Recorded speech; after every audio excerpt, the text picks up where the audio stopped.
محمد سيد الكونين والثقلين. السلام علیکم ورحمۃ اللہ تعالی وبرکاتہ. نحمدہ ونصلی علی رسولہ الکریم، اما بعد. قال اللہ تعالی فی کتابہ ما آتاکم الرسول فخذوہ وما نہاکم عنہ فانتہوا. صدق اللہ العظیم وصدق رسولہ النبی الامین الکریم ونحن علی ذالک لمن الشاہدین والشاکرین والحمد للہ رب العالمین. آئیے گفتگو کا آغاز ہو، اس سے پہلے عقیدت و محبت کے ساتھ نبی رحمت نور مجسم سید عالم صلی اللہ علیہ وسلم کی بارگاہ میں عقیدت و محبت کے ساتھ درود شریف پڑھ لیں. اللہم صلی علی سیدنا و مولانا محمد بارک وسلم. صلاۃ و سلام علیک یا رسول اللہ صلی اللہ تعالی علیہ وعلی آلہ وصحبہ وسلم. وہ زباں جس کو سب کن کی کنجی کہے، وہ زباں جس کو سب کن کی کنجی کہے، اس کی نافذ حکومت پہ لاکھوں سلام، اس کی نافذ حکومت پہ لاکھوں سلام. جیسا کہ آپ سب کو معلوم ہے کہ ہم ہر ہفتہ جمعہ کے دن اکٹھا ہوتے ہیں ایک خصوصی پروگرام درس حدیث کے نام سے، جس کے آسان لب و لہجے میں کہتے ہیں کہ باتیں اپنے نبی کی. اور اس کا خاص مقصد ہمارا صرف یہ ہوتا ہے کہ نبی کریم صلی اللہ علیہ وسلم کے مبارک ارشاد کو سنیں، اس پر عمل کی کوشش کریں اور ساتھ ہی ساتھ اس مبارک ارشاد کی برکتوں سے مالا مال ہوں. اس پروگرام کا خاص کوئی دنیاوی مقصد نہیں ہے. اصل مقصود حیات یہ کہ ہمارے لیے آخرت میں یہ کچھ ذخیرہ ہو جائے. اسی مقصد کے تحت ہم یہاں حاضر ہوتے ہیں. اور جیسا کہ تھوڑا سا وقت زیادہ ہوا تو انشاءاللہ وقت 10 منٹ ادھر زیادہ ہو جائے گا، لیکن آنے والے ہفتوں سے اس کو ہم جو جیسا سلسلہ کار ہے اس کا چلنے کا، ویسا اس کو چلنے کی کوشش کریں گے. وہ تو ایک لمبے ٹائم کے بعد گیپ ہوا، پھر اللہ کا خاص کرم ہوا کہ اس نے ہمیں یہ توفیق واپس سے دی کہ ہم اس سلسلے کو آگے بڑھا سکیں. یقین جانیں یہ جو بھی ہم کام کرتے ہیں اللہ رب العزت کی جانب سے خاص توفیق شامل ہوتی ہے تو ہی ہو پاتا ہے. ورنہ جب تک توفیق الہی نہ ہو، بندہ لاکھ کوشش کر لے، لاکھ پلان بنا لے، لیکن جب تک توفیق ربی شامل نہ ہو تو وہ کام اپنے انجام کو نہیں پہنچ سکتا ہے. تو اللہ کا اس بارے میں شکر ادا کریں کہ پروردگار نے ہمیں یہ خاص توفیق عطا فرمائی ہے. تو بس آغاز کرتے ہیں. اس سے پہلے ایک کام یہ کر لیں، چند لمحات کے لیے آنکھیں بند کریں، اپنے آپ کو گنبد خضرا میں حاضر محسوس کریں کہ در اقدس پہ حاضر ہیں، اور عقیدت کے ساتھ درود پاک عرض کریں. اللہم صلی علی سیدنا و مولانا محمد معدن الجود والکرم و آلہ الکرام و ابنہ الکریم و بارک وسلم. صلاۃ و سلام علیک یا رسول اللہ صلی اللہ تعالی علیہ وعلی آلہ وصحبہ و بارک وسلم.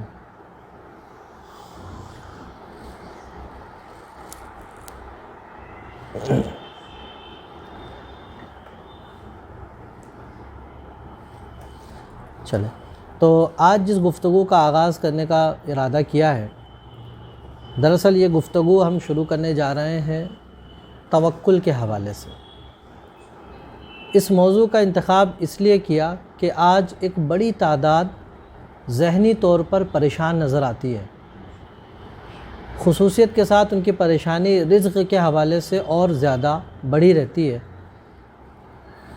تو ایک مسلمان ہونے کے حساب سے، مسلمان ہونے کے اعتبار سے ہمارا توکل رب تعالیٰ پر کیسا ہونا چاہیے اور اس کے فائدے ہمارے لیے کیا کیا ہیں، نبی پاک صلی اللہ علیہ وسلم کا ارشاد مبارک اس حوالے سے کیا کیا ہے، اس کو انشاءاللہ عز و جل ہم سنیں گے. کیونکہ اللہ رب العزت پر ایمان لانے کے بعد یہ بہت ضروری چیز ہے کہ اس پر توکل یعنی بھروسہ کیا جائے، کیونکہ اگر اس پر توکل کامل نہیں ہے تو پھر ایمان کہاں رہا ہمارا۔ تو جس ایمان کا تقاضا ہے وہ یہ کہ اس رب پر کامل بھروسہ کیا جائے۔ یاد رکھیں جب بندہ پیدا ہوتا ہے اسی وقت اس کے کب تک جیے گا، کہاں مرے گا اور کتنا رزق اس کو ملے گا وہ سب لکھ دیا جاتا ہے۔ یعنی جس طرح ایک موت ہمارا انتظار کر رہی ہے اس طرح رزق کا ایک ایک دانہ جب تک ہم تک نہیں پہنچ جائے گا ہمیں موت آنے والی نہیں ہے۔ تو آپ کے حصے کی روزی مقدر ہے، وہ آپ کو پہنچ کے رہے گی۔ تو رزق کے حوالے سے زیادہ پریشان ہونا یا اپنے آپ کو ہلکان کرنے کی ضرورت نہیں ہے۔ اچھا، توکل کا مطلب کیا ہوتا ہے؟ توکل کا مطلب ہوتا ہے اعتماد، بھروسہ، یقین۔ اور یہاں مطلب کیا ہوتا ہے؟ مطلب یہ ہوتا ہے کہ اسباب کو اختیار کرنا اور انجام کار رب تعالیٰ پر چھوڑ دینا، یہ توکل کہلاتا ہے، جس کو بزرگ فرماتے ہیں کار کن تکیہ بر جبار کن، یعنی آپ کے جو اختیار میں وہ کام کریں اور نتیجہ اور اس کا ماخذ رب تعالیٰ پر چھوڑ دیں۔ یعنی اسباب کو اختیار کرنا اور اس کے سلسلے میں کیا نتیجہ آئے گا وہ اللہ رب العزت پر آپ چھوڑ دیں، وہ اپنے فضل و کرم سے جو ہمارے حق میں مناسب و بہتر ہوگا وہ انتظام فرماتا ہے۔ ایک صحابی رسول بارگاہ رسالت میں حاضر عرض کی یا رسول اللہ کہ میں اپنے اونٹ کو باندھوں پھر اللہ پر بھروسہ کروں یا یوں ہی چھوڑ دوں اور اللہ پہ بھروسہ کروں اللہ حفاظت کرے گا؟ آقا نے ارشاد فرمایا اس کو باندھ دو اور اللہ پر توکل کرو۔ یعنی اسباب کو اختیار کرنا یہ تمہاری ذمہ داری ہے۔ ہاں، اسباب کو مؤثر سمجھ لینا کہ اب میں نے باندھ دیا کچھ ہونے والا نہیں ہے، نہیں، باندھ دینا یہ ہمارا کام تھا، اب اس کی حفاظت یہ رب کے ذمہ چھوڑ دیں، یہ ہے توکل۔ تو توکل یہ رزق کو تلاش کرنے کے منافی نہیں ہے، یعنی بندے پر رزق کو تلاش کرنا یہ تو ضروری ہے، بلکہ بسا اوقات تو اس پر رزق کو تلاش کرنا واجب ہے کہ وہ صحت مند ہے اور اس کے ماتحت محتاج ہیں، ضرورت مند ہیں، تو اس پر لازم ہے کہ ان کے نفقے کے لیے وہ کسب حلال کرے۔ اور نبی کریم اگر یہ توکل کے خلاف ہوتا رزق کو تلاش کرنا، رزق کو تلاش کرنا اگر توکل کے خلاف ہوتا تو نبی رحمت صلی اللہ علیہ وسلم کبھی تجارت نہیں کرتے، کہ نبی کریم صلی اللہ علیہ وسلم سید المتوکلین ہیں، جتنے توکل کرنے والے ہیں سب کے سردار آقا ہیں، اس کے باوجود آقا کریم صلی اللہ علیہ وسلم نے تجارت فرمائی۔ یعنی ہمارا کام کیا ہے؟ رزق کو تلاش کرنا اور اس کے جو بھی ذرائع اپنی طرف سے کوشش کرنا، اس کے بعد نتیجہ رب تعالیٰ پر چھوڑ دینا، یہ توکل کہلاتا ہے۔ اچھا، اب اس سلسلے میں جو احادیث طیبہ ہے اس کو سنیں گے۔ درود پاک پڑھ لیں، اللہم صلی علی سیدنا و مولانا محمد بارک وسلم، صلاۃ و سلام علیک یا رسول اللہ صلی اللہ تعالی علیہ وسلم۔ سے پاک سماعت فرمائے، حضرت ابن عباس رضی اللہ تعالی عنہما سے مروی ہے، وہ کہتے ہیں کہ قال رسول اللہ صلی اللہ علیہ وسلم، آقا کریم صلی اللہ علیہ وسلم نے ارشاد فرمایا، عرضت علی الامم، کہ مجھ پر امتیں پیش کی گئیں، تو میں نے کچھ نبی کو دیکھا کہ ان کے ساتھ ان کی ایک جماعت تھی، والنبی ومعہ الرجل والرجلان، اور کچھ نبی ایسے دیکھے جن کے ساتھ ایک یا دو لوگ تھے، اور ایک نبی تو ایسا دیکھا جن کے ساتھ کوئی بھی نہیں تھا۔ اذ رفع لی سواد عظیم، اس نے میں نے ایک بڑی جماعت دیکھی تو مجھے خیال ہوا کہ یہ میری امت ہوگی، تو مجھ سے کہا گیا یہ موسیٰ علیہ السلام اور ان کی قوم ہے۔ پھر میں نے آفاق کی طرف یعنی آسمان کے کناروں طرف دیکھا تو ایک میں نے بڑی جماعت دیکھی۔ پھر مجھ سے کہا گیا کہ دوسری جانب بھی آپ نظر فرمائیے۔ آقا نے جب دوسری جانب نظر فرمائی وہاں بھی ایک بڑی جماعت دیکھی، فرمایا کہ یہ آپ کی امت ہے، فَإِذَا هُوَ أُمَّتُكَ، یہ آپ کی امت ہے، اور ارشاد فرمایا وَمَعَهُمْ 70,000 يَدْخُلُونَ الْجَنَّةَ بِغَيْرِ حِسَابٍ وَلَا عَذَابٍ، اور ان میں سے 70,000 ایسے ہوں گے جو بغیر حساب و کتاب کے جنت میں جائیں گے۔ پھر ارشاد فرماتے ہیں ثم نہضا، پھر آقا کریم صلی اللہ علیہ وسلم وہاں سے کاشان اقدس میں تشریف لے گئے، تو صحابہ اکرام اس معاملے میں گفتگو کرنے لگ گئے کہ وہ 70,000 کون ہوں گے جو بغیر حساب و کتاب کی جنت میں جائیں گے؟ تو بعض نے کہا شاید کہ وہ ہوں گے جنہوں نے نبی کریم صلی اللہ علیہ وسلم کی صحبت کو لازم پکڑا ہے۔ بعض نے کہا کہ شاید وہ لوگ ہوں گے جو اسلام پر ہی پیدا ہوئے، انہوں نے کبھی شرک نہیں کیا۔ اس طرح سے یہ گفتگو جاری تھی کہ آقا واپس تشریف لائے، پوچھتے ہیں کہ کس معاملے میں گفتگو چل رہی ہے؟ تو عرض کیا رسول اللہ اسی معاملے میں گفتگو چل رہی ہے کہ وہ 70,000 بندے کون ہوں گے جو بغیر حساب و کتاب کے جنت میں جائیں گے۔ آقا نے ارشاد فرمایا وہ ہم الذین لا یرقون، وہ لوگ ہیں جو جھاڑ پھونک نہیں کرتے، ولا یسترقون، نہ اس سے، ولا یتطیرون، نہ بدشگونی لیتے ہیں، وعلی ربہم یتوکلون، اور اپنے رب پر بھروسہ کرتے ہیں۔ اچھا، اتنا ارشاد فرمانا تھا، نبی نے کیا کہا تھا کہ 70,000 لوگ ایسے ہوں گے جو جنت میں بغیر حساب و کتاب جائیں گے۔ صحابی کا عقیدہ دیکھیں، فوراً ایک صحابی رسول کھڑے ہوتے، فقامہ عکاشۃ بن محصن، حضرت عکاشہ بن محصن کھڑے ہوئے، عرض کیا رسول اللہ ادعو اللہ ان یجعلنی منہم، آپ دعا فرما دیں کہ اللہ رب العزت مجھے ان لوگوں میں سے کر دے۔ تو آقا نے ارشاد فرمایا انت منہم، تم انہی میں سے ہو۔ پھر ایک صحابی اور کھڑے ہوئے، انہوں نے بھی عرض کیا رسول اللہ میرے لیے بھی دعا فرمائے۔ تو آقا نے ارشاد فرمایا کہ عکاشہ آپ پر سبقت لے گئے ہیں۔ یہ حدیث پاک ہم نے سماعت کی اور اس کا ترجمہ ہم نے سماعت کیا۔ اس کے اندر چند باتیں قابل غور ہیں۔ چند باتیں کیا کیا ہیں؟ ایک تو یہ کہ نبی کریم صلی اللہ علیہ وسلم پر امتوں کا پیش ہونا، دوسرا نبی کریم صلی اللہ علیہ وسلم کا یہ ارشاد فرمانا کہ بغیر حساب و کتاب اتنے اتنے لوگ جائیں گے، تیسری چیز یہ ہے کہ حضرت عکاشہ کے لیے دعا فرمانا۔ تو اس حدیث پاک سے ایک چیز تو یہ پتہ لگی کہ جتنے نبی ہیں اور ان کے جتنے امتی ہیں، سب نبی کریم صلی اللہ علیہ وسلم نے سب کو ملاحظہ فرمایا ہے، کوئی ان کی نگاہ رحمت سے چھپا ہوا نہیں ہے، یہاں تک کہ ان کی تمام امتیں بھی ان پر پیش کر دی گئیں، تو آقا کریم صلی اللہ علیہ وسلم نے سب کو ملاحظہ فرما لیا ہے۔ یہ ملاحظہ کب فرمایا؟ اس سلسلے میں محدثین نے کئی باتیں لکھی ہیں۔ ایک تو یہ کہ معراج روحانی کے طور پر، یا پھر جب روحوں کا اجتماع ہوا تھا اس وقت، اور ایک قول یہ لکھا ہے کہ جب معراج ظاہری فرمائی جسم و جسمانیت کے ساتھ، آقا کریم صلی اللہ علیہ وسلم جب معراج کو تشریف لے گئے اس وقت آقا کریم صلی اللہ علیہ وسلم نے ملاحظہ فرمایا ہے۔ اچھا، اس میں ایک بات اور دیکھیں کہ آقا نے یہ ارشاد فرمایا کہ بغیر حساب و کتاب اتنے اتنے لوگ جنت میں جائیں گے، 70,000 لوگ۔ تو یہ 70,000 کبھی یہ تعداد بتانے کے لیے بلکہ کثرت بتانے کے، اتنے ہزار لوگ بھی بغیر حساب و کتاب جنت میں جائیں گے۔ تو اس سے معلوم ہوا کہ جنت میں جو بھی جائے گا سب کا حساب و کتاب نہیں ہوگا، رب کا جس پر کرم ہو جائے گا بغیر حساب و کتاب بھی اسے جنت عطا فرما دے گا۔ دعا کریں کہ اللہ رب العزت ہمیں بھی بغیر حساب و کتاب جنت عطا فرما دے، ورنہ اگر حساب لیا گیا تو پھر کہیں کے نہیں رہیں گے۔ اچھا، اب اس میں جو لوگ جنت میں جائیں گے ان کے بارے میں کیا فرمایا آقا نے کہ وہ دعا تعویذ نہ کرتے ہوں گے، وَعَلَىٰ رَبِّهِمْ يَتَوَكَّلُونَ، اپنے رب پر ہی بھروسہ کرتے ہوں گے۔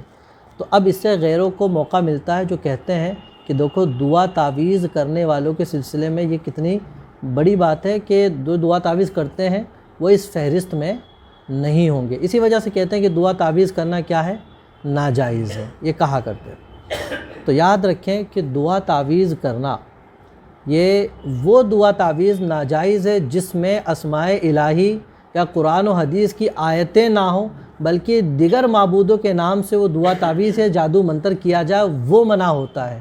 باقی خود آیت کریمہ پڑھ کر، احادیث طیبہ پڑھ کر اگر کوئی دم کیا جائے، کوئی تعویذ دیا جائے تو یہ کرنا بالکل جائز اور درست ہے۔ خود نبی پاک صلی اللہ تعالیٰ علیہ وسلم اپنے گھر میں جو بھی بیمار ہوتے تو ان کو معوذتین پڑھ کر دم کیا کرتے تھے۔ حضرت عائشہ صدیقہ رضی اللہ تعالیٰ عنہ ارشاد فرماتی ہیں کہ آقا نے خود مجھے جانور سے کاٹنے کا ورد عطا فرمایا کہ اس کو میں پڑھ لیا کرتی تھی۔ خود صحابہ اکرام کا یہ معمول تھا کہ وہ بھی اپنے بچوں پر دم کیا کرتے تھے۔ تو اس سے یہ ثابت ہوا کہ دم کرنا جائز ہے، دعا تعویذ کرنا جائز ہے۔ تو اس میں منع کیا آیا؟ تو منع وہی دعا تعویذ ہوگا جو قرآن و حدیث کی آیتوں پر احادیث پر مشتمل نہیں ہوں گی، معبود غیر کی طرف منسوب کر کے اس کو کیا جائے تو پھر یہ ناجائز اور گناہ ہوتا ہے۔ اب ایک چیز اور دیکھیں کہ جو عقیدہ اہل سنت والجماعت کا ہے کہ نبی کریم صلی اللہ تعالیٰ علیہ وسلم کو ہر چیز کی خبر ہے، یہاں تک کہ کون جنت میں جائے گا اس بات کی بھی نبی کریم صلی اللہ علیہ وسلم کو خبر ہے، اور یہ عقیدہ جو ہمارا ہے یہ ہمارا اپنا بنایا ہوا نہیں بلکہ یہ عقیدہ وہ ہے جو قرآن و حدیث سے ثابت ہے۔ دیکھیں آقا نے ارشاد فرمایا 70,000 صحابہ بغیر و حساب 70,000 میری امتوں میں سے بغیر حساب و کتاب جنت میں جائیں گے۔ ایک صحابی رسول کھڑے ہو گئے، وہ کہتے ہیں کہ یا رسول اللہ آپ دعا کر دیجئے کہ میں ان میں سے ہو جاؤں۔ تو ان کا اپنا عقیدہ یہی ہوا نا کہ نبی جانتے ہیں کون کس میں سے ہے، اور نبی دعا کر دے تو میں اس میں سے ہو بھی جاؤں گا۔ تو آقا نے ارشاد بھی فرما دیا کہ اللہ رب العزت نے تمہیں ان میں سے کر دیا، انت منہم۔ اس سے یہ ثابت ہوا کہ اللہ رب العزت نے اپنے حبیب کو جنت کا مالک بھی فرمایا ہے کہ جسے چاہیں داخل فرما دے۔ اسی لیے تو آقا نے ارشاد فرمایا کہ انت منہم، کہ عکاشہ بن محصن تم انہی میں سے ہو، یعنی بغیر حساب کتاب جنت میں جانے والے میں سے ہو۔ اسی کو سرکار تاج الشریعہ فرماتے ہیں کہ جہاں بانی عطا کر دیں، بھری جنت ہبا کر دیں، نبی مختار کل ہیں جس کو جو چاہیں عطا کر دیں۔ نبی مختار کل ہیں جس کو جو چاہیں عطا کر دیں۔ اب مسئلہ یہ آتا ہے کہ نبی کریم صلی اللہ علیہ محمد بارک وسلم صلاۃ و سلام علیک یا رسول اللہ صلی اللہ تعالیٰ علیہ وسلم کہ حضرت عکاشہ بن محصن کھڑے ہوئے دعا کرنے کے لیے، نبی نے دعا کر دی۔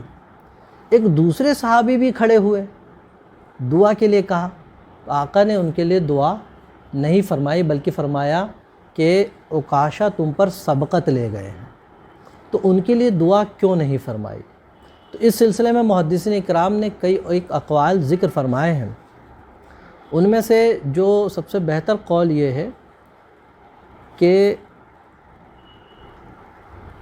دوسرے جو بندے جنہوں نے دعا کے لیے فرمایا تھا تو ان کے اندر وہ صفات نہیں تھی جو عکاشہ بن محصن میں تھی، یا جو بغیر حساب و کتاب جنت میں جانے والے میں سے تھے، جو صفت ہونی چاہیے تھی وہ ان میں نہیں تھی۔ اس لیے آقا کریم صلی اللہ علیہ وسلم نے انہیں احسن انداز میں منع فرما دیا۔ ایسا بھی نہیں کہا کہ تم ان میں سے نہیں، کیونکہ انسان مایوس ہو جائے گا، بلکہ ایک بہتر انداز میں انہیں منع فرما دیا۔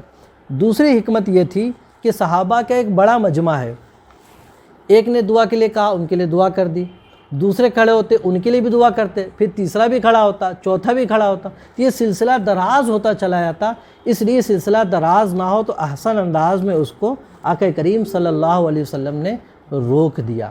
اچھا، اس سے یہ ثابت نہیں ہوتا ہے کہ صرف وہ بغیر حساب و کتاب جائیں گے، باقی صحابہ سے حساب و کتاب ہوگا، اس سے یہ ثابت نہیں ہوتا، بلکہ ان کے لیے ثبوت صراحتاً آ گیا، بلکہ تمام صحابہ کے لیے تو ایک وعدہ رب نے فرما دیا، وَكُلًّا وَعَدَ اللَّهُ الْحُسْنَى، کہ اللہ نے سب کے ساتھ حسنہ کا وعدہ فرما دیا۔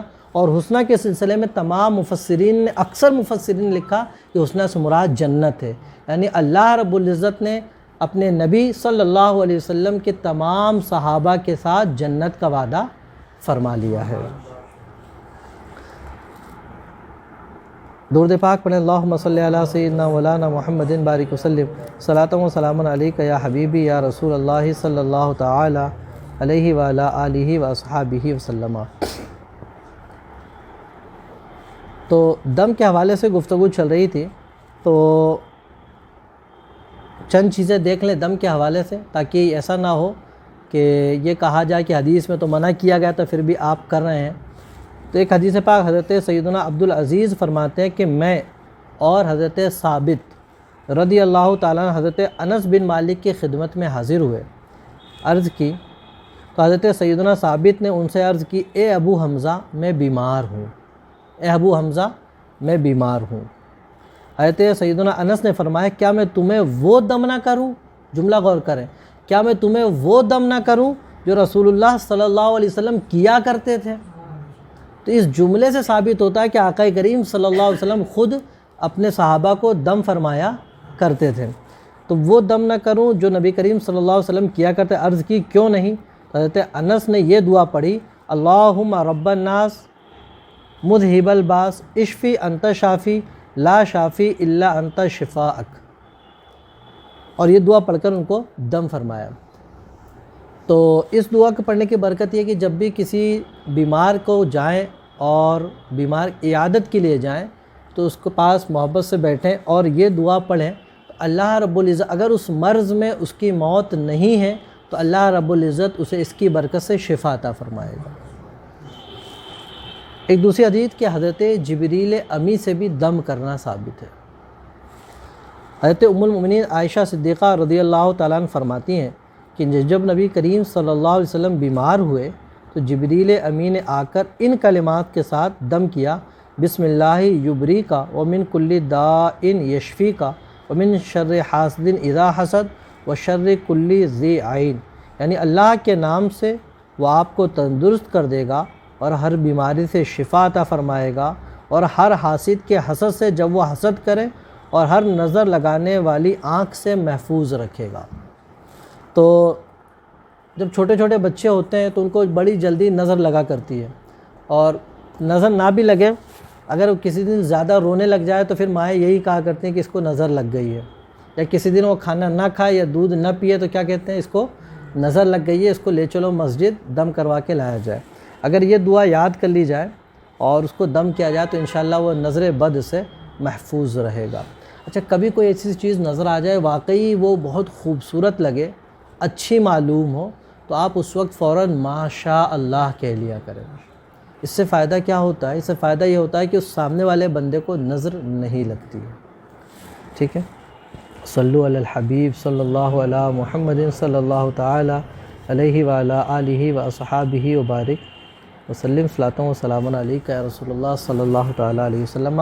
بس ایک آخری واقعہ آج کے سیشن کا سنیں گے، پھر ہم رخصت ہوتے ہیں۔ ایک بار اور درود پاک پڑھیں، اللہم صلی اللہ علیہ وسلم۔ توکل کے حوالے سے ایک واقعہ اور سماعت کریں۔ ایک بزرگ ہیں سیدنا ابراہیم بن محلب، وہ فرماتے ہیں کہ میں نے جنگل میں ایک نوجوان کو نماز پڑھتے دیکھا، تو جب وہ فارغ ہوا تو میں نے اس سے کہا کہ اس ویرانے میں کوئی تمہارا مونس و غمخوار بھی ہے، یعنی کوئی تمہارا پرسان حال بھی ہے اس ویرانے میں؟ اس کا جواب سنے اس نے کہا ہاں ہے۔ تو میں نے کہا کہاں ہے؟ اس نے کہا میرے دائیں بائیں اوپر نیچے آگے پیچھے ہر طرف تو میرا غمخوار موجود ہے۔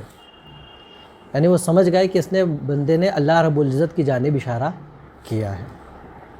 یہ سن کر میں سمجھ گیا کہ یہ نوجوان جو ہے یہ عارفین میں سے ہے۔ تو میں نے کہا کہ تمہارا زاد راہ کیا ہے، یعنی تمہارا توشہ وغیرہ کیا ہے؟ تو اس نے کہا توحید و رسالت کا اقرار، اخلاص، ایمان صادق اور پختہ توکل، یہی میرا زاد راہ ہے۔ تو میں نے کہا میرے بیٹے کیا تم میرے ساتھ رہنا پسند کرو گے؟ کیونکہ انہوں نے جب محسوس کیا کہ یہ نوجوان تو ہے لیکن یہ ولایت کے درجے پر پہنچا ہوا ہے، عارف بندہ معلوم ہوتا ہے، تو انہوں نے آفر کیا کہ تم میرے ساتھ رہنا پسند کرو گے؟ تو اس نے کہا بندے کو اس کا ساتھی یاد الہی سے غافل کر دیتا ہے، اور میں لمحہ بھر بھی اپنے رب کی یاد سے غافل ہو کر عبادت کی اس لذت سے محروم ہونا نہیں چاہتا جو ابھی میں محسوس کر رہا ہوں۔ یہ انہوں نے جواب فرمایا۔ پھر عرض کیا میں نے اس ویرانے میں تمہیں وحشت محسوس نہیں ہوتی؟ اس جنگل میں تمہیں وحشت محسوس نہیں ہوتی؟ تو کہا محبت الہی نے مجھے سب وحشتوں سے دور کر دیا ہے، اب میں درندوں کے درمیان بھی خوف و وحشت محسوس نہیں کرتا ہوں۔ اچھا، میں نے کہا تم کھاتے کہاں سے ہو؟ تو اس نے کہا جس رب نے مجھے ماں کے پیٹ سے پیدا کیا ہے اور اس وقت رزق دیا وہ اب بھی مجھے رزق دیتا ہے، وہ کبھی مجھے بھوکا نہیں رکھتا۔ میں نے پوچھا تمہارے کھانے کا انتظام کس طرح سے ہوتا ہے؟ دیکھیے ایک ایک کر کے سوال پوچھتے جا رہے ہیں اور اس کے جواب بھی کتنے حکیمانہ آتے جا رہے ہیں۔ جب انہوں نے پوچھا کہ تمہارے رزق کا انتظام کس طرح سے ہوتا ہے تو کہا میں جہاں بھی ہوتا ہوں اور مجھے وقت پر کھانا مل جاتا ہے۔ میرا رب میری حاجت کو خوب جانتا ہے، میری حالت سے وہ خوب باخبر ہے اور میرا حافظ و والی وہی ہے۔ کیونکہ میرا رب بخوبی جانتا ہے کہ مجھے کب کس چیز کی ضرورت پڑی ہے۔ جب میں اس کی یاد میں ڈوبا ہوا ہوں تو پھر وہ مجھ سے بھی غافل نہیں۔ اللہ رب العزت کبھی کسی سے غافل بھی نہیں ہوتا۔ جب خاص توجہ میری اوپر ہے تو جب بھی مجھے ضرورت ہوتی ہے میرے لیے انتظام فرما دیتا ہے۔ اچھا، اس کے بعد والی گفتگو اور دلچسپ ہے۔ اب انہوں نے دلچسپی اور بڑھی تو سوال اور بڑھا دیے، ایک سوال اور بڑھایا۔ انہوں نے کہا کیا تمہیں مجھ سے کوئی حاجت ہے کیا تمہیں مجھ سے کوئی حاجت ہے؟ تو کہا کہ ہاں حاجت ہے۔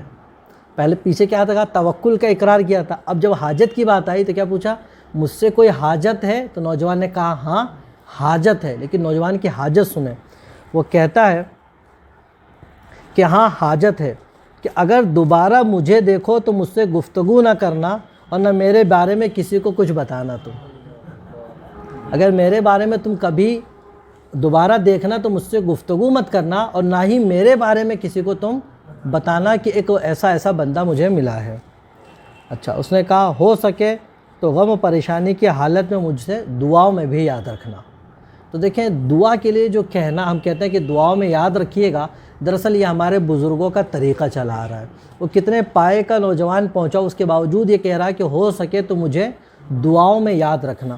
وہ اس لیے کہ دیکھیں، ہم یہ سمجھتے ہیں کہ تقدیر میں جو لکھا ہے وہ تو ہو کر رہنا ہے، کوئی دعا کرے یا نہ کرے، لیکن ہمیں یہ تھوڑی معلوم کہ تقدیر میں کیا لکھا ہے۔ ممکن ہے یہی لکھا ہو کہ یہ دعا کریں گے تو پھر یہ کام ہونے والا ہے، تو اسی لیے ہم کہا کرتے ہیں کہ بھائی ہمارے لیے دعا کیا کرنا۔ ہو سکتا ہے تقدیر الہی میں یہی ہو کہ یہ دعا کریں اور اس پر کوئی آمین کہے تو پھر یہ دعا قبول ہونی ہے۔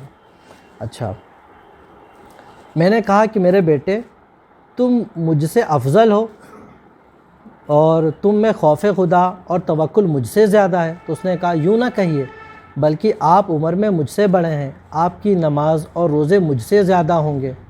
میں نے کہا مجھے تم سے کام ہے۔ کہا بتائیے۔ میں نے کہا میرے لیے دعا کرو۔ تو چنانچہ اس نے یہ دعا کی، اللہ عز و جل آپ کو ہر لمحہ گناہوں سے محفوظ رکھے، ایسا غم عطا کرے جس میں اس کی رضا پوشیدہ ہو، اس کے علاوہ کوئی اور غم آپ کو نہ ملے۔ میں نے کہا اب دوبارہ ملاقات کب ہوگی؟ اس نے پوچھا میرے دوبارہ ملاقات اب کب ہوگی؟ تو اس نے کہا دنیا میں مجھ سے ملاقات کی امید نہ رکھنا، اور آخرت میں مجھ سے ملنا چاہو تو احکام خداوندی کو بجا لانا، جن امور سے اس نے بچنے کا حکم دیا اس سے ہمیشہ بچنا۔ آخرت پرہیزگاروں کے جمع ہونے کی جگہ ہے، میں وہاں ان لوگوں میں ملوں گا جو دیدار الہی میں مشغول ہوں گے۔ یعنی اللہ رب العزت نے اسے آخرت کا مقام بھی دکھا دیا تھا، تبھی تو وہ کہہ رہا ہے کہ میں وہاں ملوں گا جہاں لوگ دیدار الہی میں مشغول ہوں گے۔ اور دیدار الہی کون کرے گا؟ جو جنت میں جائے گا وہی کرے گا۔ تو اللہ نے اس بندے پر یہ کشف فرما دیا، اس نے اپنا ٹھکانہ آخرت کا بھی دیکھ لیا تھا۔ میں نے کہا تمہیں کیسے معلوم ہوا کہ تمہیں یہ مقام حاصل ہو گیا ہے؟ تمہیں یہ کیسے معلوم ہوا کہ تمہیں یہ مقام حاصل ہوگا؟ تو اس نے کہا اس لیے کہ میں ممنوعات شریعہ سے بچتا ہوں اور دعا کرتا ہوں کہ اللہ عز و جل مجھے جنت میں اپنے دیدار کی دولت عظمیٰ سے سرفراز فرمائے۔ اتنا کہنے کے بعد اس نوجوان نے چیخ ماری اور میرے نظروں سے وہ اوجھل ہو گیا، پھر میں نے زندگی میں کبھی اسے دوبارہ نہیں دیکھا۔ تو دیکھیں یہ حکیمانہ گفتگو سے ہمیں جو چند باتیں سمجھ میں آئی، ایک تو یہ کہ دعا کے لیے آپ کہتے رہیں بندوں سے، اور اس نے آخری میں جو کہا کہ میں وہاں ملوں گا کہ جہاں لوگ اللہ رب العزت کے دیدار پہ مشرف ہوں گے۔ اس نے یہ بات کس بیس پہ کہی؟ صرف دو بیس تھے۔ ایک تو یہ تھا کہ اس نے کہا کہ میں کبھی بھی ممنوعات شریعہ یعنی اللہ رب العزت جن چیزوں کو منع کر دیا وہ کبھی نہیں کرتا۔ دوسرا، میں جب بھی دعا کرتا ہوں تو یہی دعا کرتا ہوں کہ اللہ مجھے اپنا دیدار عطا فرما۔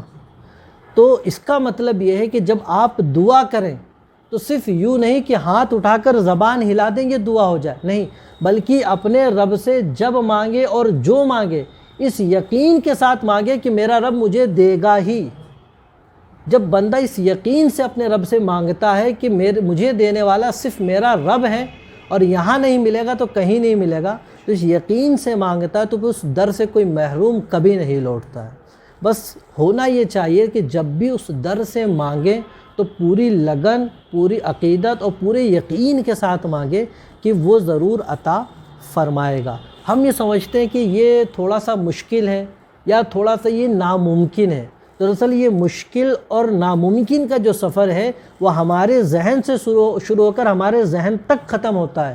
تو جو جہاں ہمارا ذہن کام کرنا ختم کرتا ہے کہ یہ ناممکن ہے، وہاں سے رب کی عطائیں شروع ہوتی ہیں کہ یہ سب ممکنات میں سے ہے۔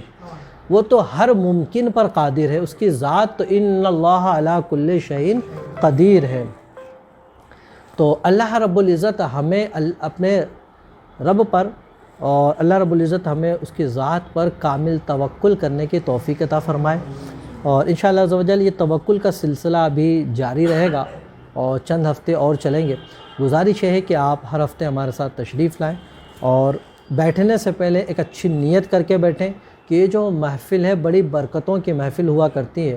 اعلیٰ حضرت سرکار نے بھی یہی لکھا کہ نبی پاک صلی اللہ علیہ وسلم کی ذکر کی محفل، یعنی ان کے ذکر کی تعظیم بھی ایسی ہے جیسے ان کی ذات کی تعظیم کیا کرتے ہیں۔ تو جب اس بابرکت ذات کی یہ محفل ہے تو ضرور اللہ رب العزت اس پہ اپنا خاص کرم فرمائے گا۔ تو جب بھی حاضر ہوں ایک اچھی نیت کے ساتھ حاضر ہوں، اور جب یہاں سے اٹھیں تو ایک اچھی نیت لے کر جائیں۔ ایک اچھی نیت کیا لے کے جا سکتے ہیں میں آپ کو بتاؤں کہ اللہ نے زندگی سلامت رکھی اور موقع رہا مجھے تو میں پھر اگلے ہفتے حاضر ہوں گا۔ اس اچھی نیت کیوں ہے یہ؟ اس لیے کہ اب وہ آئے گا معاملہ 8 دن کے بعد، لیکن 8 دن تک اس اچھی نیت کا آپ کو ثواب ملتا رہے گا۔ مثال کے طور پر 8ویں دن کوئی ضروری کام آ گیا، آپ موقع نہ مل سکا، نہ آ سکے، پھر بھی اس اچھی نیت کا آپ کو ثواب ضرور مل جائے گا۔ تو اس اچھی نیت کے ساتھ اٹھیں، مولا عز و جل کی بارگاہ میں چلیں، دعا کر لیں۔ بسم اللہ الرحمن الرحیم۔ اللہم صلی علی سیدنا مولانا محمد بارک وسلم، صلاۃ و سلام علیک۔